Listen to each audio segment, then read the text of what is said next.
people get involved in your campaign. They say, you know what, I love this woman, I love what she's doing, she's fighting for us. This is John Villarreal reporting for Conservative New Media. Conservative New Media peeps, what's up? It's me, John D. Villarreal, and we're broadcasting this for Conservative New Media video, and we're also going to put this on the John D. Villarreal syndicated radio show. And I am pleasantly joined by Amy Siskind of the New Agenda again, and we're also joined our first time with Carolyn May of the Daily Caller. Now, Carolyn and Amy hooked up last week for an explosive story about Harry Reid and his comments about Senator Gillibrand being supposedly, quote, the hottest member of the Senate. Since that time, this thing has exploded on our show, and now Rush Limbaugh has weighed in today to talk about it. And what Rush Limbaugh said was, quote, that, quote, now Amy Siskind, president and co-founder of the New Agenda, told the Daily Caller that if Reid does not promptly voice regret, she and her group will be building a coalition against the senator and demanding a mea culpa. How about working on getting the pig unelected? If you feminazis want to be consistent here, you'll go out and try to make sure that Dingy Harry didn't win re-election. After all, he's running against a woman. But the feminazis are just a bunch of libs. Feminazism is just liberalism described as women's issues, because there's not a word about all the horrible stuff about Christine O'Donnell, not a word about the horrible stuff said about Sarah Palin or Michelle Bachmann. But when a Democrat sexist pig senator calls a Democrat woman a hottie, well, Katie, bar the doors. Now, I can tell you that we've done lots of stuff with Amy, and she's weighed in on Sarah Palin and Christine O'Donnell, and a lot of stuff about that. Amy, what's your feeling about this? Well, I don't mind disputing facts, but one thing that really rubs me the wrong way is ignorance. And Mr. Limbaugh should take a look at our site. We have a section called We Spoke Out. Just for the record, Michelle Bachmann, when she had sexist comments made at her by Senator Arlen Specter, I wrote an op-ed that was on the front page of the Huffington Post. The next day he apologized to Representative Bachmann. As far as Sarah Palin, actually our first press release as an organization, you can check this too, was when Senator Reid made a comment about Governor Palin calling her shrill. And we issued a press release demanding an apology, and obviously John and everybody who follows our organization knows that we've been the only women's organization throughout to stand by Sarah Palin. We've also defended Christine O'Donnell to the point where S.E. Cupp, who writes for Carolyn's blog, criticized us for saying that there was sexist treatment of her. We were the first women's organization to stand up for Christine O'Donnell. This is also on our blog, and other conservative writers have criticized us for sticking up for Christine O'Donnell. We stacked up on your show, John, for Meg Whitman, for Carly Fiorina, and before Rush Limbaugh even knew who Nikki Haley was, our organization was standing up for Nikki Haley before she was even on the map. And then other conservative women like Sheila Bair, who's a Republican, Susan Rice. So I don't mind him attacking us on the facts, but we defend all women, and he should get informed if he wants to go on and say things in the public domain. Well, Amy, there's no doubt you're in this fight. Now, Carolyn, what does your reporting say out there, and where does the story stand right now? One, with the people on the right like Rush Limbaugh who are starting to weigh in now, but also more importantly with Senator Reid in his office and some of his colleagues about his statement. Just in terms of what's going on right now, so far Harry Reid has not backed down, and conservatives are sort of getting on the bandwagon along with what Amy had to say. Amy's group has really been great in being on the front end of everything sexist and everything having to do with women attacked in the media. She's been on Palin's side, she's been on O'Donnell's side. She's really stood out in terms of the feminist community, whereas if you read the story that I wrote, now comes out and they say, yes, Harry Reid might have been sexist, but it's nothing compared to what happens when Republicans are talking about women.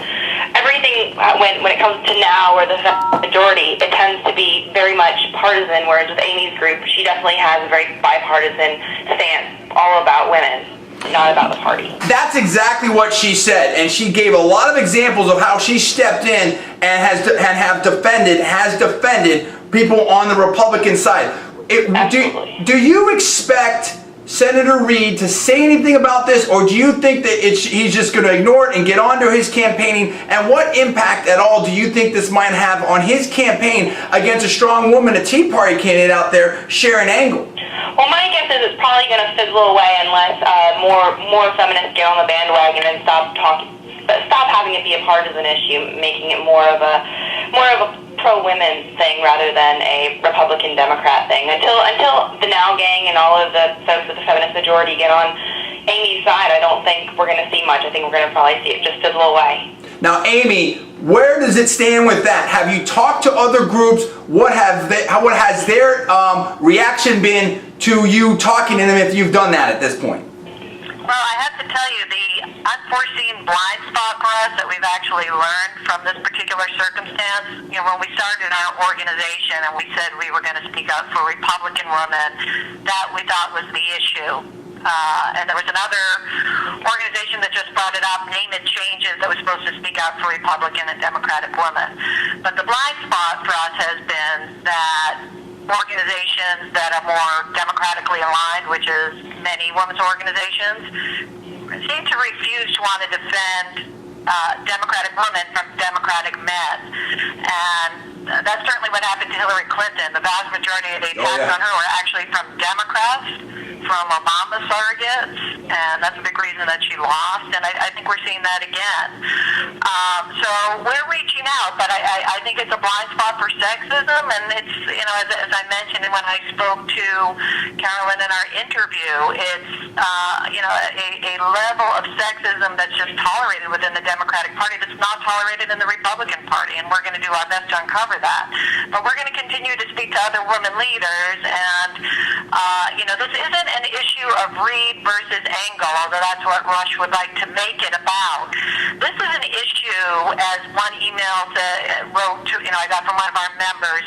She said, when I was 21, I was a junior woman on an account, and my boss brought me in and said to the clients who were all male, "Isn't she hot?" And from then on, none of those clients ever took me seriously. I was a young woman, I was blonde, I was pretty, and they all looked at me like a sex object, even though I had gone to an Ivy League school and was very qualified to do the job. Wow. And by Harry Reid doing something like this is setting the tone from a leadership point of view that this is okay. So to us, it's really an issue about Harry Reid, not about Sharon Angle. We want either to have him apologize and or to get out there and explain why his remark is hurtful to our country. What's your deadline for his apology? Well, we're just going to keep talking about it, you know, and it's hopefully something that's similar to, you know, it's a pattern of behavior, I think, with him. You know, he's made a lot of comments which you spoke about, and it's not only, you know, with the Hispanic voter comments, with the dialect for Obama, but he's made other sexist comments that are used very pointedly, like when he said to Sarah Palin after her first speech that she was shrill. That's a very loaded term. In the same way that hottest is a very loaded term. Those are two of the most loaded terms. And our goal is to educate the people in the culture, because even, you know, when we did the story for you, John, a lot of people don't understand why hottest used on a woman is a negative connotation, and how that could then cause her to be viewed as a sex object as opposed to a qualified candidate. Kirsten Gillibrand is one of the most qualified senators in this country. She's a Dartmouth graduate. She's a securities lawyer. She's bright. She's everything we could want in this country and more. And for people to look at her now by her looks instead of her qualifications is the problem with his remark. And I think people like that are just so beyond their time that I think it's just time for this man to retire. We talked about that on the show. We mentioned the USA Today article that's talking about the so-called sexualization of women candidates and how that could harm them. Now, Amy, have you talked to any of the people on the Democrat or Republican side, some of Senator Reid's colleagues, maybe off the record, sort of on background? Is anyone uncomfortable about this? Does anyone think that this is going to be a problem, or is this just kind of like, are they treating it kind of like a Joe Biden, or maybe like a Senator Byrd, where it's like, well, hey, that's just one of those, you know, older members saying something or something like that? Like, in other words, there's some members that are kind of giving a pass for certain things. Is that where this is at, or where is this at? Well, I kind of view it. We kind of view our tactics as more Navy SEAL in nature. I was at a luncheon today, and I met the man who just defeated Pedro Espinada here in New York. And just as background, there was a senator here in New York State called Senator Harry Montserrat that you may or may not have heard of. He had an issue with domestic violence in our state, and we went at him for the better part of a year. And eventually he was expelled from the Senate, and the man who stuck up for him in the New York State Senate just lost a primary. So what we're doing as an organization isn't always as visible and in the headlines of the media, but I can tell you we're working our contacts. We're going to make this heard and let the other organizations that we collect with know, let them know how important and loaded this term is, and make it known that this kind of thing cannot continue.